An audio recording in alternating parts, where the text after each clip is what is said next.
Gusto ko ng popcorn. Pwede ka nang magsimula. Oo, malinaw ang gawain. Simulan natin gumawa ng popcorn. Ibuhos lahat ng butil sa kawali. Wow, kailangan ko lang buksan ito. Kaya, lahat ng mais sa kawali. At ngayon, tatakpan natin ito ng takip. Oh, nag-aalis na ito? Oo, narito ang takip. Mas mabuti. Ngayon, kunin natin ang isang Snickers bar. Gagawa ako ng chocolate popcorn. Kailangan kong hiwain ang Snickers sa maliliit na piraso. Ngayon, ilagay natin sila sa kawali. Ganyan lang. Oh, ang sarap nito. Haluin ang lahat. Ang ganda. Ang natitira na lang ay ilagay ang lahat sa timba. Tingnan mo ang kulay tsokolate ng popcorn. Voila! Chower! Waway! Voila! Heto ang timba. Ang ganda nito. At tapos na. Pero kailangan natin lagyan ng dekorasyon ng ilang mga Snickers bars. Siyempre.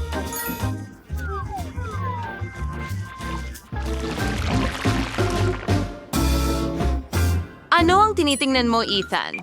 Kailangan mong magluto ng sarili mo. Oo, tama ka, Mary. Gagawa ako ng pink na popcorn. Para gawin ito, ibuhos ang butil ng popcorn sa pink na Nutella. Sapat na yan. Ibalot ito sa foil at syempre, painitin ito ng mabuti. Para gawin yun, tutulungan ako ng burner. Wow! Kung lahat ay lumaki na, handa na ang popcorn. Tingnan natin kung naging kulay rosas nga. Oo, kulay rosas na ang popcorn. Astig, subukan natin. Masarap. Ngayon, ilalagay natin ang popcorn sa mga pamalo. Gusto kong gumawa ng isang bouquet ng popcorn para kay Lindsay. Ganun lang. Ang tamis. Naging talagang ang ganda. Maganda di ba, Mary? Aba, kakaiba. Nasaan si Mabel? Grabe. Nagpasya akong magdala ng buong popcorn machine. Ito ang pinakamadaling paraan para magluto ng popcorn dito. Kailangan mong ilagay lahat ng butil at nandito sila sa akin. Sige, tama na yan. Maglalagay tayo ng kaunting pulbos ng chewing gum. Kung hawakan mo ang pulbos sa bibig mo ng kaunti at nguyain ito, magiging bubble gum ito. At hindi ko pa nga pumutok ng mga bula. Astig. Okay. Kailangan natin ng mas malaking sukat dito. Ibuhos natin ang pulbos sa mga butil ng mais. Oo. Ngayon, ilalagay natin ito sa aparato at buksan. Huray! Gumagana ito. Talagang asul ang popcorn. Ang natitira na lang ay ilagay ang asul na popcorn sa balde. Ang ganda ng kinalabasan nito. Gusto kong sumubok si Lindsay. Ngayon, subukan mo. Para sa'yo ito. Heto. Wow. Naging popcorn ba yan? Natutuwa ako. Ang cute naman. Gusto kong subukan. Ang sarap. Salamat, Ethan. Kahanga-hanga. Anong nangyayari dito? Asul na popcorn. Ang cool. Hindi pa ako nakakain ng ganito. Masarap. Ngayon, subukan natin ang chocolate popcorn. Siguradong masarap ito. Mahilig ako sa tsokolate. Wow! Lulunukin ko agad ang dila ko dahil napakasarap. Sino ang panalo? Kailangan kong pag-isipan ito. Magaling. Si Ethan ang nanalo. Yuhu! Ang aking bouquet ng popcorn ang nanalo. Mga babae, huwag kayong magalit. Pakiusap. Ngayon, gumawa ka ng isang bagay na may tsokolate, ang pinakamasarap. Sana ko magsisimula. Tama. Kailangan nating mag-refresh. Ang sarap. At ano ang naisip mo?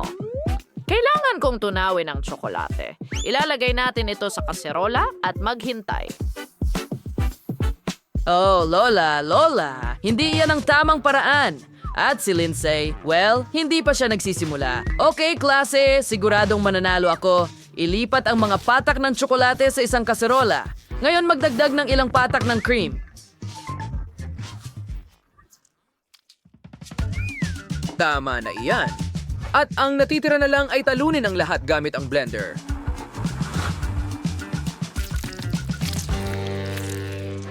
Ang lapot ay kahanga-hanga. Mukhang napakasarap. Huwag mo akong abalahin. Tama. Sige, gagawin kong mas masarap ang tsokolate kaysa sa'yo. Kailangan ko ng kawali. Punuin natin ito ng kakao at sapat na yon. At ngayon, kailangan natin ng gatas. Oh, hindi sapat ito. Kung wala tayong gatas, pwede kong gamitin ang Coke. Perfecto.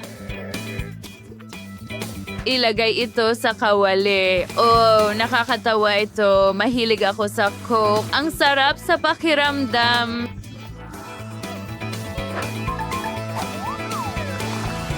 Ngayon, kailangan na lang haluin ang lahat. Ang bango ay kamangha-mangha. Lindsay, hindi mo kayang lutuin lahat. Ibuhos ang tsokolate sa hulmahan. Mahusay. Ngayon, kakailanganin ko ng itlog. Basagin ang dalawa. Sa totoo lang, sa hulmahan at haluin gamit ang panghalo. Ngayon, ilalagay na natin ang cake sa oven. Oh, ngayon titingnan ko ang ideal na recipe mula sa aking libro. Oh, gagawa ako ng mainit na tsokolate. Oh, tama. Kumpleto ba talaga ang mga sangkap ko, chef? Pwede bang makahingi nito? Ay, isang itlog. Isang KitKat? Hindi KitKat. Kailangan mo ba ng harina? Oh, hindi! Pag-isipan mo, chef. Ako na ang kukuha. Kailangan ko ng cream. Ibuho ito sa natunaw na tsokolate. Oh, napakahalata nito. Hindi ba't ikaw ang profesional? Ngayon, ilagay natin ang ilang piraso ng cinnamon sticks din. Oh, napakabango nila. Ngayon, haluin natin ulit ang lahat. Mainit na tsokolate? Seryoso? Napakadali. Halos nakagawa na ako ng buong tsokolate na cake. Alisin natin ang hulmahan. Aray! Chef, itigil mo ang paghahagis ng mga hulma. Pasensya na. Balik tayo sa cake. Nilagyan natin ng dilaw na cream ang buong cake at sunod, kailangan nating idikit ang mga mata. Heto sila, dito lang. At kailangan din natin ng pangatlo. Dahil magiging isang dilaw na cake monster ito. Isang bibig at ilang sungay sa itaas. Kita mo? Oh, wow! Mas cool itong cake kaysa sa akin. Alam mo ba? Idedekorasyon ko rin ito ngayon. Kita mo? Mga mata at bibig at mga sungay din. Mukhang perpekto. At paano naman si Lola? Panahon na para alisin ang tsokolate mula sa bangkito at ibuhos ito sa baso. Ganyan lang. Magdekorasyon tayo gamit ang matamis na ulap. Oh, ang ganda. Totoo yun, Lola. Pwede ko bang kunin ang mga tira? Salamat. Oh, magiging masarap ito. Ibuhos lang natin ang tsokolate sa ibabaw. Aayusin ito ang lahat. At tingnan mo. Astig, di ba?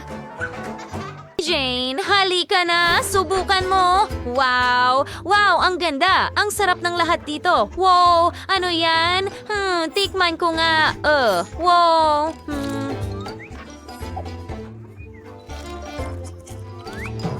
Well, hindi masarap iyon. Ayoko nito. Oh, gusto ko nang subukan ang cake na ito. Wow, ang tsokolate sa loob. Oh, ang sarap. Astig. At ano ito dito? Oh, mainit na tsokolate. At masarap din. Astig.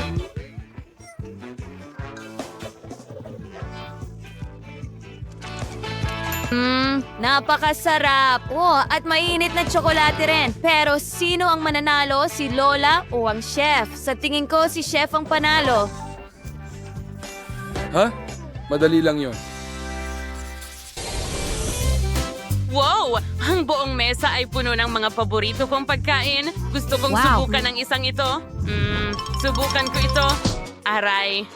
Hindi mo pwedeng kainin yan. Ito ang mga sangkap para sa susunod na round. Lahat kayo dito, kailangan ninyong gumawa ng cake. Dapat ito ang pinakamasarap at kamangha-mangha. Babantayan ko ang bawat kilos ninyo. Dapat malaki ang cake. Maaari na kayong magsimula ngayon.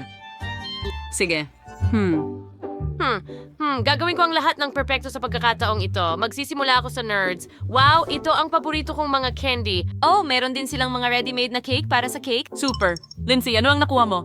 Gawa ako ng cream para sa cake. Kailangan ko ng cream para dyan. Ibuhos ito sa mangkok. Magaling. Ngayon, may piraso ng mantikilya dito at paghahaluin natin ang lahat gamit ang panghalo.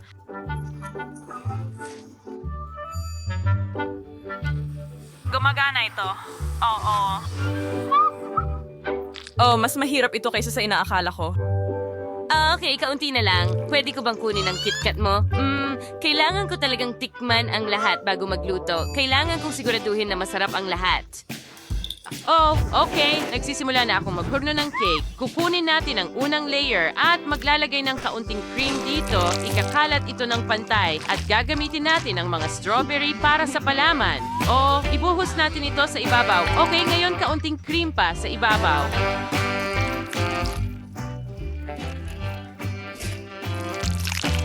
At takpan ito ng isa pang layer ng cake. Magaling! Ngayon, tatakpan natin ang lahat ng cream. At, baka dapat kong tikman ang cream. Sobrang sarap. Tiyak na isa akong kusinero. Nakagawa ako ng cake. Magaling! Magiging malaki ito, tulad ng gusto ng chef. Ngayon, takpan natin ang lahat ng cream mula sa gilid at sa ibabaw din. Mukha itong tore. Wow, astig. Wow, Lindsay, ginawa mo ba lahat ito mag-isa? Nagulat ako. Wala pa akong nagagawa. Oh, kailangan ko ng cream ni Lindsay. Gusto kong subukan ito. Oh, may ideya ako. Kukuha ako ng cream gamit ang chips habang hindi nakatingin si Lindsay. Mukhang masarap ito. Subukan natin. Oh, ang sarap! Hoy, Chloe, tigilan mo ang pagkain ng cream ko. Hindi ko papayagan yan. Pasensya na, akala ko pwede kong tikman ng kaunti. Pero sige, naubos ko na rin ang chips. Ay, hindi! Ang cake ko! Oh, bumabagsak na! Oh, bumagsak na! Sinira mo ang lahat! Nahihiya ako, pasensya na. Meron akong KitKat. Gusto mo ba? Hindi! Hindi nito may babalik ang cake ko. Chloe, sinabi ko sa'yo ayaw ko. Oh, Lindsay, mag-relax ka. Ayusin natin ito ngayon. Kailangan mong magbuhos ng 2 taps ng Nutella sa ibabaw ng iyong cake. At magdagdag pa ng magdagdag. Magiging sobrang tamis nito. Wow, ang ganda tingnan. Oo, alam ko ang lahat tungkol sa mga matatamis. No, kailangan sa sharing things. Chendi na nerd. Kailangan sa mong iwisik sa ibabaw. Magiging sobrang sarap nito. Ang kita mo salay.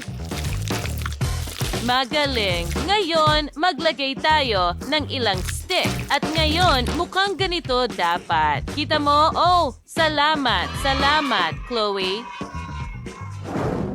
Okay, ano ang ikinasasaya mo? Gusto kong tikman ang mga cake ninyo. Lindsay, ano yan? Sino ang gumawa nito? Lahat ito ay kay Chloe. Chloe, nasaan ang cake mo? Aminin mo. Ginawa namin ito kasama si Lindsay. Ito ba ay gawa ng team? Sige, subukan natin. Amoy masarap. Pwede kong tikman ng kaunti. Una, kailangan kong tanggalin ang aking bigote. Well, wow, ang sarap. Ibalik natin ang bigote. Gusto ko po. Hindi pa ako nakakain ng mas masarap pa dito. Chloe at Lindsay, nagawa ninyo. Lahat ay nanalo. Ang galing ng palabas, di ba? Pero nakakaloka ang palabas. At hindi nyo pa natitikman ng cake. Lindsay, subukan mo.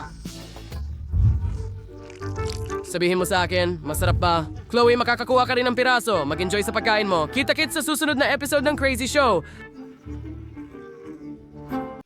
Hello Ben, gutom ka ba? Oo, gutom na gutom ako na kaya kong kumain ng buong baka. Pipiliin ko na kung ano ang gusto ko ngayon. Tingnan natin ano ang nasa menu. Oh, honey jelly. Hindi ko pa ito nasubukan dati. Oh, wow! Magandang pagpili, Ben. Magsimula na tayo. Oo, gagawa ko ng honey jelly na may chocolate crispy balls. Napakasarap nila. Tingnan mo yan. Meron ako nito sa gatas, puti at dark na tsokolate. Ayos! Subukan natin ito sa puting tsokolate. Masarap. Napakasarap ng lahat ng mangkok. Masarap. Ngayon, may naisip akong magandang ideya kung paano ko mailalagay ang mga mangkok sa bote. Magiging masaya ito. Ipapadaan ko ang mga mangkok sa slide. Magiging sobrang saya nito. Tingnan mo kung gaano kaganda ang bagsak nila diretso sa bote. Nakakatawa talaga. Kailangan kong punuin ang buong bote ng mga chocolate balls. Naging matagumpay. Oh, mahusay na trabaho. Mahal. Kaya nagpa siya akong gumawa ng jelly gamit ang mga lemon. Sobrang nakakapresko nila. Maraming limon. Tingnan mo kung gaano kaliwanag at kasariwa ang limon. Hindi ko matiis. Oh, masyado silang maasim. Okay, chef, ano ang ginagawa mo? Siyempre, meron akong pinakamagandang ideya. Magkakaroon ako ng jelly na may marmalades. Meron akong malalaking marmalade bears. At sa isang hindi madaling galaw, ang mga marmalade bears ay napunta sa bote. Tingnan mo, ayan na. Ngayon ilalagay natin ang ulo ng marmalade bear sa ibabaw. Ang marmalade ay napakasarap at malambot. Ngayon kailangan ko ng pulot. Ibuhos natin ang pulot sa lahat ng marmalade bears. Maraming pulot para mas sumarap. Siguradong magugustuhan ni Ben ang ideya. Mahilig siya sa marmalade. Ganyan lang, halos tapos na. Dinala ko ang aking homemade na pulot. Gustong gusto ito ni Ben. Personal kong inaalagaan ang bawat bubuyog sa apiary para makuha ang perpektong pulot sa huli. Chloe, ano ang naisip mo? Wow, ang sarap niyan, Lola. Pero gusto ko rin gumawa ng cool na jelly na may pulot. Kaya pipigain ko ang pulot mula sa honeycomb. Kinuha ko ito mula sa apiary ni Lola. Masarap ito maglagay ng ilang honeycomb sa garapon. Oh, ang sarap din nila. Chloe, ano ang ginagawa mo? Pulot? Ayos, tapos na ako. Sinaray ko na ang bote. Naging maayos. Ngayon kailangan kong i-freeze ang lahat para maging kaakit-akit ang jelly at maipiga at ma-stretch. Mas maraming pagyayelo. Ngayon hindi ko na kailangan ng spray. Paalam. Hoy! Bakit hindi ko ito maitapon? Ay, hindi. Nakadikit ito sa kamay ko. Pasensya na, Lola. Oh, ano ito? Oho, kızya kızdılar, arnakil. Para sa kriso, hanapos pang therapy. Ha? Pero hindi gamit ang aking mga kamay. Well, matutunaw din siya sa kalaunan. Sige. Samantala, handa na ang jelly ko. Well, handa na ang chef, handa na rin si Lola, at pati si Chloe ay nagawa ang gawain. Kailangan na lang pumunta para sa pagtikim. Ben, subukan mo na! Wow, ang galing! Mayroon akong 3 buong honey jellies, pero isa ay may lemon. Ew! Oh, at mukhang kakaiba ito. Anong klaseng mga mangkok ang nandyan? Dapat nating subukan. Alisin ang takip at subukan. Masarap. Mga mangkok ito ng tsokolate. Pero lahat ng kamay ay puno ng pulot. Well, masarap din iyon. Ngayon, subukan natin ang lemon honey jelly. Buksan mo ito. Pinipiga. Oh, ang asim! At sino lang ang nakaisip na gumawa ng honey jelly na may lemon? Napaka-asim. Hindi makain. Oh, natitira na lang ay subukan ang huling jelly. Ito ay may marmalade bears. Tignan natin ang lasa. Ang sarap. Talagang gusto ko ito. Siguradong ibibigay ko ang panalo sa chef's jelly. Oh, ikaw ang panalo. Siyempre, akin ang tagumpay. Walang duda dahil isa akong professional na chef.